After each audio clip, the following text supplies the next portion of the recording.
Hey everybody, Bill and Deb with I Ride Tiny House Adventures. Hi, everyone. Hey, so we've got a coronavirus pandemic going on. Is that right? Yes. Yes. Yeah. Anyway, how are we dealing with it? Well, hang on. We're going to talk about it. We'll be right back. So I ride, yes I ride, through the hills and valleys and across the mountains high. I don't know if I'll ever find what I've been looking for, but I know I'll never want for more. Yes, I know I'll never want for more.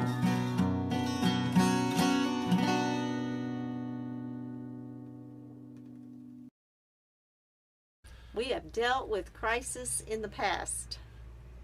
We had 9/11, we've had other illnesses, but this one is something else. It is global and it's got everyone a little bit panicked.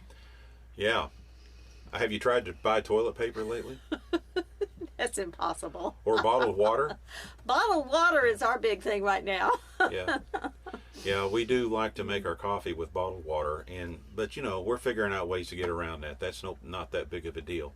We can get an activated carbon and charcoal filter, which we're probably going to do now for sure, especially since we can't readily, for a while at least, we're not able to get bottled water. Bottled water is very slim pickings around here.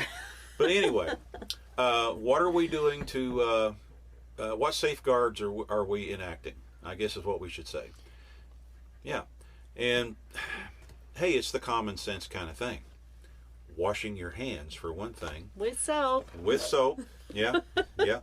Washing your hands thoroughly with soap. Be careful not to touch your face, of course. Those are things that, and you don't realize how often you touch your face until you have to start thinking about it. But then that makes your face itch. I know. Then all of a sudden it starts itching. It's like, oh my gosh! But we are being careful, and another thing too, because we are out here where we are. Like I was telling my sister the other day when I was talking to her, she says, "How are you coping with this?" And I said, "Hey, we're out in the wilderness. We don't care, as far as that goes." No, just when we have to go to town. Yeah. And we do have some issues with that. And, we talked about, of course, Deb's medical issues that she had a while back. She is having another, and this is not a serious procedure, but she's having another procedure done tomorrow. Thursday. You keep saying tomorrow. Oh, I'm sorry. It's Thursday. Thursday. Don't rush it. What is the date today? Today is the 17th. 17th? Yes. Okay. Today is the 17th, Tuesday. Yes. Tuesday, March the 17th. So she will have a minor procedure done at the dental office then. And she's already talked to them. And, of course, they've explained to her the kind of precautions that they're taking there in the dental office itself. One thing that I never talked about, and you knew a little bit about my issue I've had with my foot, for the last few months. And, yes, it is healing wonderfully. Diabetic ulcers take a while to heal. And quite honestly, if you had have seen it when we first started and then see where it is now, you would be amazed. You don't want to see it. You don't want to see. I've got pictures I could show you. Yeah, we got pictures. Yeah, but Deb won't let me show them. Come see us at the campground and I'll show them to you. But yeah, if you come see us at the campground, we'll show them to you. But literally, folks, it's down to just a little bitty pin dot is all it is, and there's no depth to it whatsoever. However, they did talk me into doing a bone scan because they were concerned that I might have some infection that they couldn't find. And they determined that I had a little bit of infection on the bone. So what they have me doing is I go into the hospital once a day, every day of a morning. I go in at 8:30. I've got a PICC line again, but I've only got like 13 days left on it. But then I go to the infusion center and getting antibiotics that is directed towards my bones in my foot. And there's two different antibiotics. I could. We don't know the name. We don't know. I mean, I know what the names are, but I can't pronounce them, so it doesn't matter. But anyway. And then, of course, I spend an hour and a half in the hyperbaric chamber. And I will say that it's really made a difference. It's really made a difference. And they told me this was up to me. I didn't have to do this, but that gave me a much better shot of never having an issue with this again, or at least stretching it way, way, way down the line. So we took advantage of it. So I do have 13 days to go with that. And fortunately, thank goodness, because we have to get up early. Yeah. And we're retired. We're retired. we don't like getting up so early. But we start waking up at 5 o'clock, and I'm in the shower and out the door by 7:30. Yeah, in the shower and out the door by 7:30, and drank my half a pot of coffee and had breakfast and everything. But it's almost completely done. I'm almost completely done with all that, and I'm so excited, and we can start living our lives. Now we've just got to get through this situation that we're all involved in, with this global pandemic going on. Well, I'm doing online grocery shopping. Yeah. Because where we're at offers that, and so I'm taking advantage of that. We're trying to keep our distance from other people as much as possible, Yes. just like we've been told to do. Going into the hospital every day, they've started doing a small screening every morning when he comes in. just this week, beginning Monday, and today is Tuesday. Now they started it over the weekend. I was gonna say, you started this Saturday. Yeah, they started it last Saturday. They check your temperature of a morning and then ask you a few questions and ask if you've been around somebody that's showing signs of any kind of a sickness. It doesn't, because the symptoms for the coronavirus are similar, from what we understand, to the flu. Or temperature, maybe, cough, and body aching. And I think the three main and shortness of breath. When you get to shortness of breath, it's time to see somebody. When you pretty get quick. to shortness of breath, it's time to see somebody. But we're not having those issues. We're being very careful.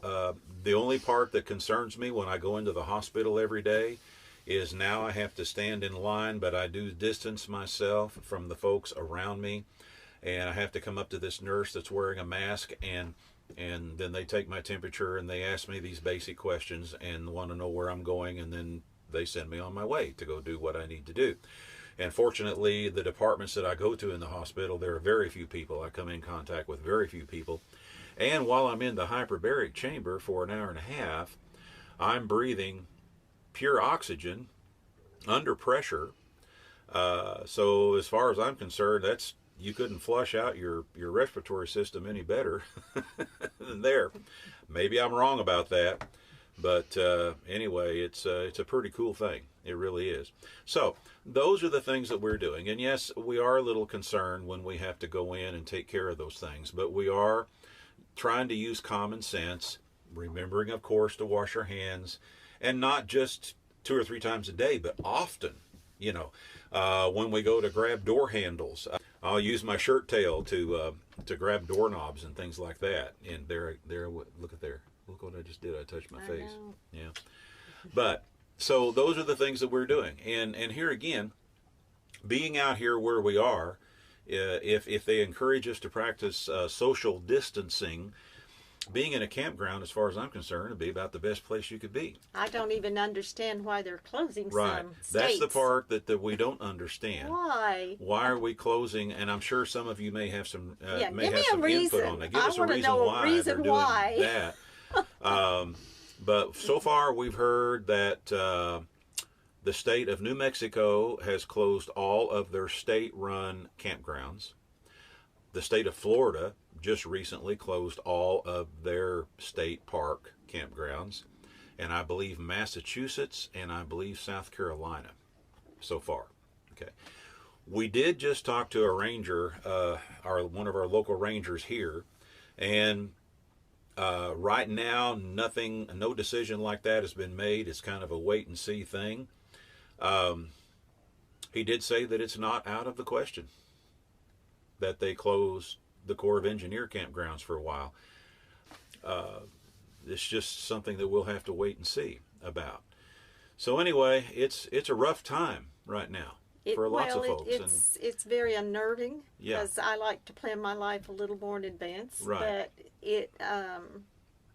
But I think the key for me and maybe this you will find this beneficial. We're just taking one day at a time. That's all we can do. You know, groceries are hard to come by. I put my order in. That's not necessarily what they have available when I go to pick it up. And, you know, so that's a little frustrating. But all in all, and maybe other grocery stores are doing this as well, Walmart is now limiting. You can only buy 2 of any one item. Like you can only buy 2 cans of cat food, 2 pounds of hamburger meat. There's a limit as to what you can, and then that's for everything I put on my order. If I wanted 3 of something, I couldn't get it. It said, no, you've reached your max. So that's a good thing, I think. And so everybody is coming to grips with how we handle all of this. And I think the key here is do not panic. Hopefully in the next 2 weeks or so, folks will Yes. kind of settle down once. I mean, there's always that situation where folks are going to panic at first. It's just like the run on toilet paper. Why the run on toilet paper? I do not know. I don't know either. Fortunately, we have enough to get us by for a few more days. Life you know. is good. So, yeah, life is good. But, you know, the main thing is we're practicing common sense. We're practicing common sense. And where we are, we have very little contact with folks. And when we do have contact, we had some folks come by and visit us just a little bit ago. We kept our distance. We were able to stand out on the deck and talk without being real close. And, of course, we didn't shake hands or didn't even bump elbows. One of the things you know. I have done, and I don't know if it's going to help or not, but I bought, because I couldn't find any hand sanitizer or wipes or anything like that to carry with us because the store's out. I did manage to get a bottle of white vinegar, and I put some in a squirt bottle, and I have that in the car with some paper towel or napkins, whichever one we happen to be able to get our hands on.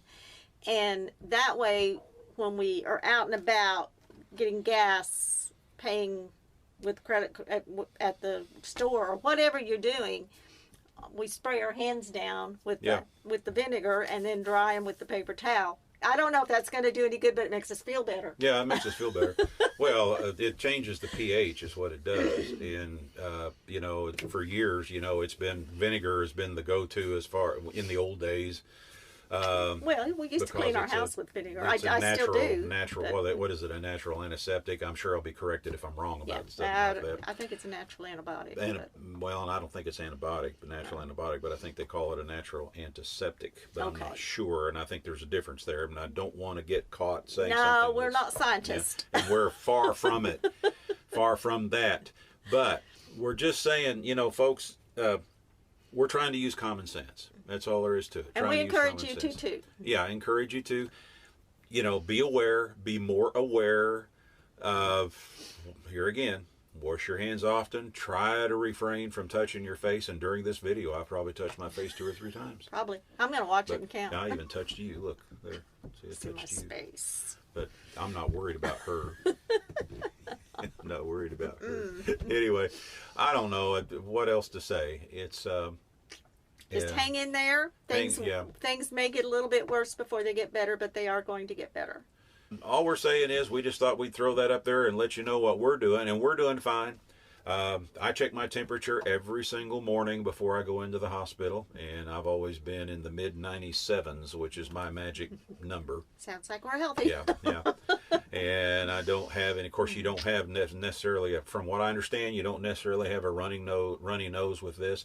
I don't have that anyway, but they're saying a dry cough, fever, and shortness of breath, and I have no issues with that at all, and neither does Deb. So, but anyway, just use common sense. That's what we're trying to do. Watch lots of YouTube. Watch lots of YouTube. Go back and watch all of our old videos. Yeah. Go back and watch all of our old videos. And, you know, if you want us to, we'll do a daily vlog every day and try to joke around or something, give you something to look at. But I'm sure there's several videos out there you can go back in and watch, you know.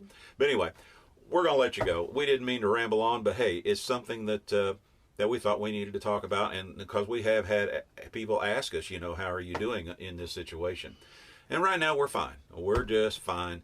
And we're looking forward to when this gets better and then we all get back to our normal life.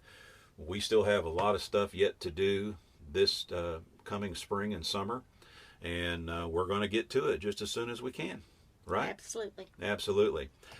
This is Bill and Deb with I Ride Tiny House Adventures, and we got one thing to say. We are not camping. We're living. Exactly. Y'all take care. We'll see you again soon. Bye-bye now. Bye.